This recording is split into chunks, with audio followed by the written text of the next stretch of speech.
Pemirsa, Menteri Kesehatan Nila Sarimuluk mengatakan jika Indonesia adalah gudangnya penyakit. Hal ini dikarenakan banyaknya jenis penyakit penular dan tidak menular yang dialami masyarakat. Untuk itu Menkes menghimbau masyarakat harus lebih waspada terhadap penyakit penular, khususnya yang penularannya melalui hewan. Supermarketnya penyakit mungkin itulah sebutan yang cocok untuk Indonesia saat ini, ditemui saat menghadiri puncak acara ulang tahun Rumah Sakit Pusat Infeksi RSPI Profesor Dr. Sulianti Saroso, Jakarta yang ke-21 tahun.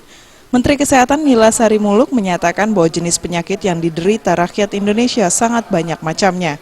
Menurut hasil pendataan yang dilakukan Kemenkes ke seluruh Indonesia, didapati jenis penyakitnya dari yang tidak menular dan menular banyak terjangkit di masyarakat yang penularannya dari manusia maupun hewan atau sebaliknya, penyakit dari hewan ke manusia. Ternyata Indonesia ini seperti supermarket juga, rupanya penyakitnya. Dari penyakit menular sampai tidak menular, dan di antaranya yang sangat kita khawatirkan adalah sekarang merebaknya penyakit zoonoses yang disebabkan oleh tentunya dari binatang, yang menurut saya memang kurang lebih barangkali kita bisa juga mendapat angka merah ataupun menjadikan global takut dengan Indonesia, karena kita akan membawakan penyakit-penyakit tersebut menjadi masalah dunia.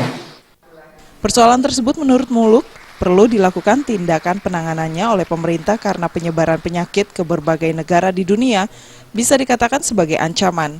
Dalam waktu dekat rencananya, Kemenkes akan membuat pusat penelitian dan pengkajian bagi penyakit infeksi dan menular di RSPI Profesor Dr. Sulianti Saroso sebagai bagian mengurangi banyaknya penyakit tersebut.